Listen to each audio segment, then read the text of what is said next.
Hello दोस्तों, मैं हूँ आपकी सुनीता वर्मा। सबको सादर प्रणाम, नमस्ते, श्री राधे राधे। दोस्तों, मैं एक छोटा सा औसानी माता का गीत है, उसे फुल आवाज करके सुनना। औसानी मैया ओढ़े लाल चुनरी, औसानी मैया ओढ़े लाल चुनरी, मैया भोरे भोरे चलेली सेवा के नगरी। औसानी मैया ओढ़े लाल चुनरी, औसानी मैया ओढ़े लाल चुनरी, मैया भोरे भोरे चलेली सेवा के नगरी, मैया भोरे भोरे चलेली सेवा के नगरी। अपने सेवक के मैया अन्न धन देवली, अपने सेवक के मैया अन्न धन देवली, अन्न धन देवली, मैया अन्न धन देवली।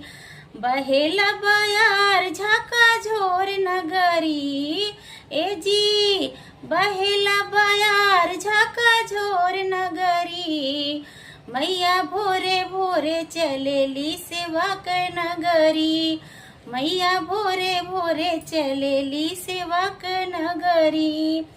औसानी मैया ओढ़े लाल चुनरी, औसानी मैया ओढ़े लाल चुनरी, मैया भोरे भोरे चलेली सेवा के नगरी।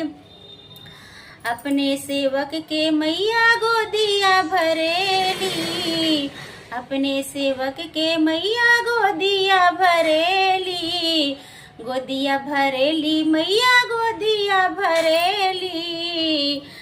गावेले भजनिया मिलके सारी नगरी जी, गावेले भजनिया मिलके सारी नगरी, मैया भोरे भोरे चलेली सेवा का नगरी, मैया भोरे भोरे चलेली सेवा के नगरी।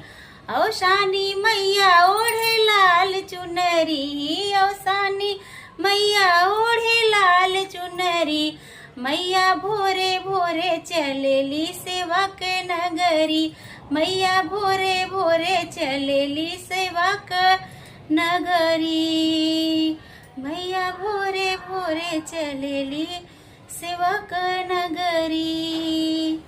जय औसानी माता की जय।